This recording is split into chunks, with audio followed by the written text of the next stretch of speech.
এবার স্বমেজাজে দিলীপ ঘোষ আছেন দিলীপ ঘোষেই। এবার কাটোয়ায় গিয়ে হুঙ্কার দিলেন, দা অনেক কাজে লাগে, এক দাতে সব কাজ হয়ে যায়। দেখুন,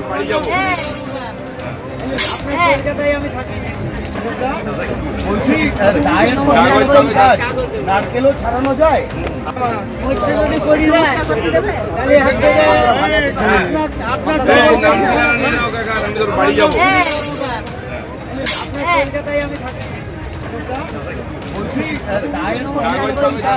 নারকেলও ছাড়ানো যায়।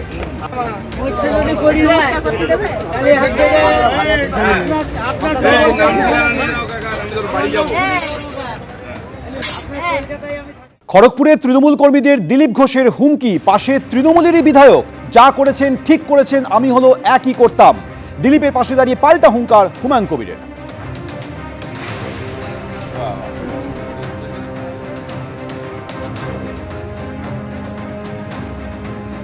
বিরোধী দলনেতা বলছেন চ্যাংদোলা করে ছুড়ে দেবো, আপনি বলছেন ঠুসে দেবো, একজন দিলীপ ঘোষ তিনি বলছেন গলা টিপে দেবো।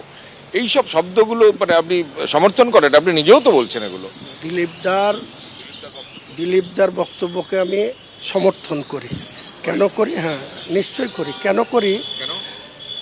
বেশ 2015 সালের আগে দিলীপ ঘোষ নামক কোনো ব্যক্তি রাজনীতির বিজেপির রাজ্য সভাপতি হবে তাও কেউ জানতো না, আর চিনতও না, পরিচিতি ছিল না। ওই যে গ্রামে, ঝাড়গ্রামের বোধহয় বাসিন্দা, তো সেখানকার মানুষ চিনত উনি একজন দিলীপ ঘোষ এবং একজন ব্যক্তি। কিন্তু 15 সালে রাজ্য সভাপতি হওয়ার পর 16 সালে খড়গপুরে যেতে দাঁড়িয়ে এমএলএ হয়েছেন। তারপরে 19 সালের পার্লামেন্ট ইলেকশনে 2 থেকে 18টা সিট এনে দিয়েছেন। 21-এ ওনার নেতৃত্বেই 77 হয়েছে। কিন্তু ওই ভদ্রলোককে তার দলের মধ্যেই এই শুভেন্দুর মতো লোকরা তাকে তার এক্সিস্টিং একটা এমপি সিট সেখান থেকে তাকে সরিয়ে বর্ধমানে পাঠিয়ে দিল। তো এই ধরনের লোকের মেজাজ কি করে ঠিক থাকে বলুন? তার দলের লোকরা যদি এক্সিস্টিং জায়গা থেকে তাকে সরিয়ে ওই একজন মহিলাকে নিয়ে এসে দাঁড় করিয়ে দিয়ে সেও হারলো, ওকেও হারালো, তো দিলীপ দা কোন এতে ধৈর্য ধরবে? দিলীপ দাকে তো এটা করতেই হবে। আর এর আগেও দিলীপ দাকে অনেক লাঞ্ছনা, অনেক জায়গায় গো ব্যাক দিলীপ ঘোষ, তার গাড়ি ঘিরাও করে নর্থ বেঙ্গলেও অনেক হ্যারাস হতে হয়েছে, এখানেও হতে হয়েছে। তারপরে কেন্দ্রীয় সরকার অনেক সিকিউরিটি বলয় বাড়িয়ে। তো আমি কিন্তু দিলীপবাবু, আমি হলেও এটা করতাম। আমাকে যদি কেউ বারবার আক্রমণ করে, আমাকে যদি কেউ স্বাভাবিক চলাফেরায় বাধা দেয়, তাহলে তাকে তো। কিন্তু যারা করছেন তারা তো তৃণমূলের সমর্থক। দেখুন, আমি তৃণমূল করছে না বিজেপি করছে, একজন মানুষ তো করছে। তৃণমূলের যেমন দল করার অধিকার রয়েছে, তারও যেমন নির্বাচিত হওয়ার শখ রয়েছে, স্বাদ রয়েছে। দিলীপ ঘোষ তো এক্সিস্টিং এমএলএ ছিল, এমএলএ থেকে এমপি হলো, তাকে তার দল এইভাবে দলের এক শ্রেণীর লোক তাকে চক্রান্ত করে তার এক্সিস্টিং সিট থেকে তাকে বর্ধমান পাঠিয়ে দিয়ে হারিয়ে দিল। সেই লোকটার মেজাজ কোনোদিন ঠিক থাকে? আপনি বলছেন দিলীপ ঘোষ যেটা বলেছে সেটাকে আপনি সাপোর্ট করেন? অবশ্যই করি। কেন করেন?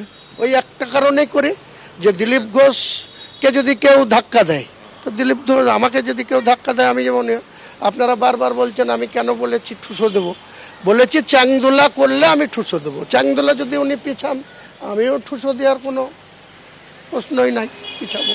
আপনি আমাকে ঢিল ছুড়বেন, আমি আপনাকে রসগোল্লা পুরস্কার দেবো নাকি? আপনার বাড়িতে রসগোল্লার হাঁড়ি পাঠাবো নাকি? তো দিলীপ ঘোষকে যদি রাস্তায় কেউ হেনস্থা করে, তাকে যদি পদে পদে, ও কি করতে গিয়েছিল? আমি যা দেখেছি, ওর এমপি ছিল, সেই এমপির অ্যালটমেন্টের টাকার একটা কোনো রাস্তা না কোনো কিছু উদ্বোধন করতে গিয়েছিল। তা সেটাতে বাধা দেওয়ার তো কোনো দরকার নেই। কেন বাধা দিতে হবে? বলছেন ওনার যে বক্তব্য সেটাকে আপনি সমর্থন করেন? আমি বললাম তো আপনাকে, বিশেষ বিশেষ কারণ থাকে। কাউকে আননেসেসারি যদি কেউ হ্যাকেল করে, আননেসেসারি যদি তার রাস্তা ব্যারিকেড করে, আমি ওনার স্টেটমেন্টগুলো দেখেছি।